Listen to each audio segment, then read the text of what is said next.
The public transportation mask mandate is dropped. The United States is sending more than $1 billion to Ukraine again, and the Pope's health seems to be deteriorating.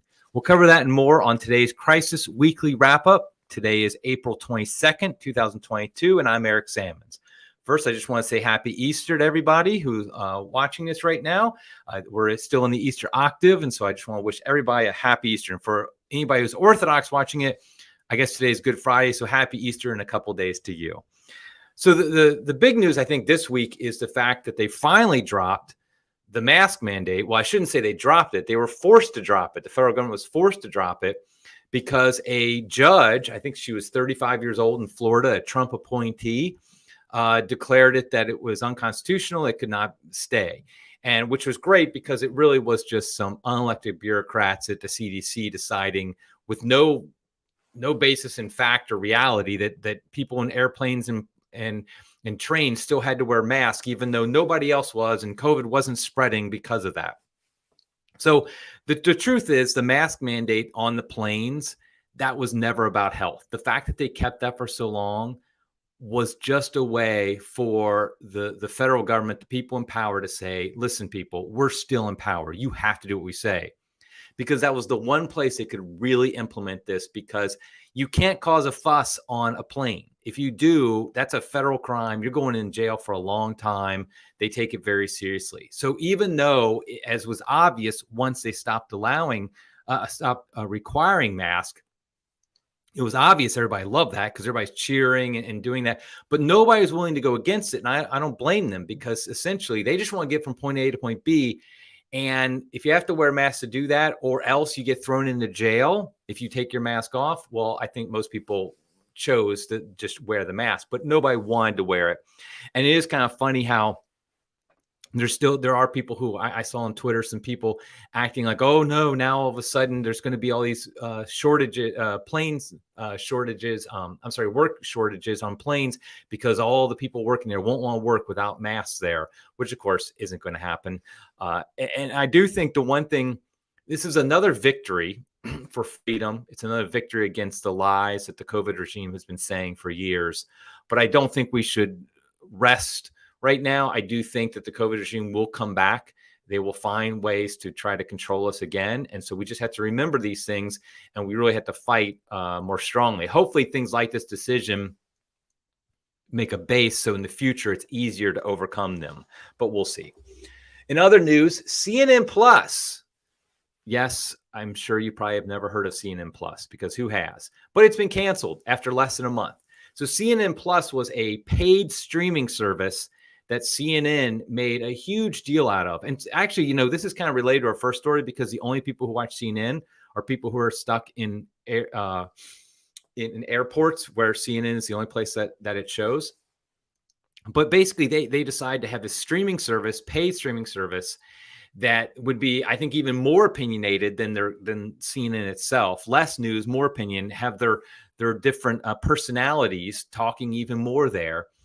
But less than 10,000 people subscribe to it. And that's pitiful. That's ridiculously low. There are unknown people who can start up a streaming service and get more than 10,000 people subscribed to it, probably. And so it really, though, to everybody who's watching, this makes total sense. Nobody wants to watch CNN when it's basically free with a basic cable package. Why would they want to pay for more CNN? And so this is good news, because it was ridiculous. Chris Wallace is not very happy right now because he left Fox News to join CNN Plus, and it's just a joke. There also are reports that the new head of CNN will be looking to make CNN more about reporting, less about opining. And so hopefully that will be the case. They'll go away from being just a complete regime spokesperson to being an actual news source. I mean, it would be kind of nice, because you have MSNBC, which is on the far left. You have Fox News, which is pretty right wing. If you had CNN in the middle as actually a news source and that was very unbiased, that would actually probably be a very popular news program. But we'll see what happens. In other news, the United States, President Biden has decided to send another $1 billion package to Ukraine, $800 million in military aid, and $500 million more in economic aid. And this is in addition to a package from about a month or so ago of about $1 billion. And this is just, it's money we don't have. Sending $1 billion to Ukraine at this point is just, it's just ridiculous because we don't have any money in this country. We're just printing it out of nothing, and we're just giving it away, which of course is causing our prices everywhere to go up. The reason we have price inflation is because we have monetary inflation. The monetary supply has been increasing because they keep printing money to send it to places like Ukraine. Now, regardless of what you might think about the actions in Ukraine, what Russia did and whatnot, it just seems to me unbelievable that America wants to get so involved in this conflict. There's just no reason that America should be sending so much money over here. We're essentially at war with Russia without declaring war on Russia. And Russia sees it like that. They know we were the ones who engineered the coup in 2014 that got rid of the pro-Russian government into a more anti-Russian government. They know we've been involved in this from the beginning. They know how much money we're giving to them. And so we refuse to declare war on Russia, which we shouldn't, but we refuse to do it while we're actually engaging in war on at least a low level with Russia, which is just insane because they are a nuclear power, and this is not something we should mess around with. And so it's unbelievable that we're sending money that we don't have to a place that we shouldn't be interested in, and we should be neutral about. But that's the United States government for you. Also, Elon Musk continues in his effort to take over Twitter. He originally, if you remember, I reported this a couple weeks ago, that he got a big stake in Twitter. I think it was 9.2% of Twitter, which made him the largest single shareholder of Twitter. And then there was talk about him joining the board. I think he even asked to join the board. However, you can't own more than 15% of Twitter and be part of the board. And so he pulled back from that and decided instead he's going to try to take over the entire company. So he's made an offer to Twitter to actually buy out the company completely and take it private, that he would be the owner of it and he'd run it as he sees fit. What's interesting is, of course, that the Twitter board and the Twitter leadership is very much against this, and they're trying to prevent it from happening, which is interesting because the offer would make them a lot of money. If they accepted it, they would make money, which tells me there's a lot of ideology here more than there is sheer profit. And because they know what Elon Musk would probably do to Twitter, he'd probably make it much less censorious than it is now. He'd allow a lot more free speech there than they allow now. And it's also telling that there's a media freak out about this, which just tells you how much their entire narrative is based upon shutting up any opposing opinions, any opposing facts, any opposing views. They have to shut up because otherwise their whole narrative falls apart. And so when the media sees that a major ally in their efforts, one of the biggest media corporations, Twitter, might actually be turning against them, they will not allow that. And so although they were very quick to say, oh, a private company can do whatever they want when Twitter was banning President Trump, now all of a sudden it's like, oh, no, we can't have this happen. So it's an interesting thing to see. And I don't know if Elon Musk is going to be successful in his attempt, but I do think it's an interesting story. And I think it's one we should follow closely because I really believe, and I have an article coming out about this on Monday in Crisis Magazine, I really believe that the whole woke axis that's stifling all conversation about anything important in our country, I think that's a great threat to Catholicism because it keeps us from being able to proclaim the gospel. So we'll see what happens there. In church-related news, Pope Francis, today on April 22nd, today all his appearances were canceled. He has no appearances, and he's doing what they call a medical checkup. And this follows the fact that he's definitely shown signs of his age this year. He's 85 years old, a time when most men are not leading the world's biggest religion, to say the least. Most of them are retired, taking it easy, or not even alive. And so the fact that he's 85 and still able to be the Pope is amazing. But this year, his movements have been visibly limited. For example, at Good Friday, he did not prostrate himself at the liturgy, and he normally does do that, but he didn't this year.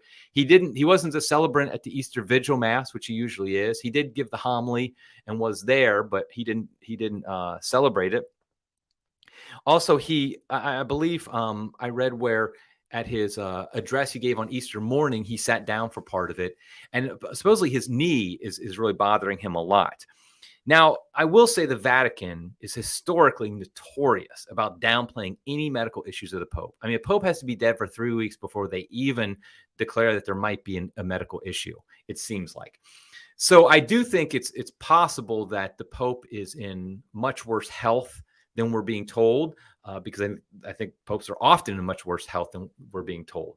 So I don't know what that, I don't know if that, I'm not trying to claim that means that the Pope's on his deathbed or anything like that, but I do think that his health problems are increasing. And it would not surprise me. It's now April of 2022. It would not surprise me if before the year is out, that perhaps he has a very serious medical issue and perhaps even passes away. I mean, again, at 85, he's already beyond where most people live to. So we'll see about that. We should definitely pray for the Pope, pray for his health, and pray that he would lead the church well. Finally, also in church news, the Vatican is still mandating serious COVID restrictions. Even though most of Europe is now relaxing their COVID restrictions, including Italy, the Vatican's doubling down. Now, one thing to know is the Vatican has not had one death related to COVID ever since it started. Since COVID started, they haven't had one death in Vatican City. And yet they have this, they right now are still having all these restrictions, and they've all gotten COVID is the funny thing.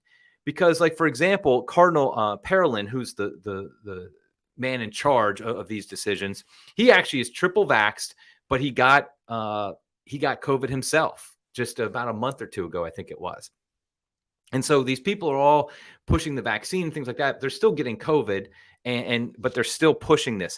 And so basically, since December, all staff, external collaborators, and visitors have to show a super green pass to enter Vatican territory, and which means they have to be triple vaccinated or have recently recovered from COVID.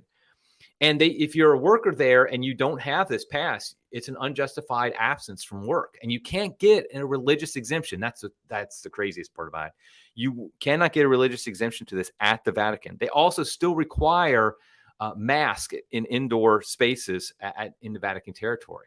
And this kind of got to be news because Cardinal Burke was not allowed to visit the Vatican because he's not vaxxed, apparently. We don't know that as a fact, but I'm pretty sure he's not. He got COVID very seriously back in August or September of last year. And so he has natural immunity. And so he hasn't gotten the vaccination, and they're not letting him in. And they're not letting anybody in, but they're not letting Cardinal Burke in, which is just insane. And the question that really arises is, going back to our last news story about the Pope's health, if Pope Francis were to pass away while this was in effect, Cardinal Burke, of course, is a voting member. I think he's under 80. He might not be a voting member anymore. But if there's a cardinal who is under 80 and is a voting member, are they going to try to deny him a place in the conclave? That would be a major problem, because obviously under canon law, there's no exceptions for COVID passports or COVID vaccines or anything like that. If you have a conclave and you're of voting age and you're a cardinal, you have to be let in. So it'll be interesting to see what happens with that. But it is ridiculous that the Vatican is doing this. It's like they're doubling down on their stupidity about when it comes to COVID and the vaccine, and putting all their faith in the vaccine. So hopefully this will get dropped before too long. And definitely if a conclave happens, it'll be interesting to see what happens then. Okay, I think I'm going to wrap it up there for the news. Until next week, everybody, God love you.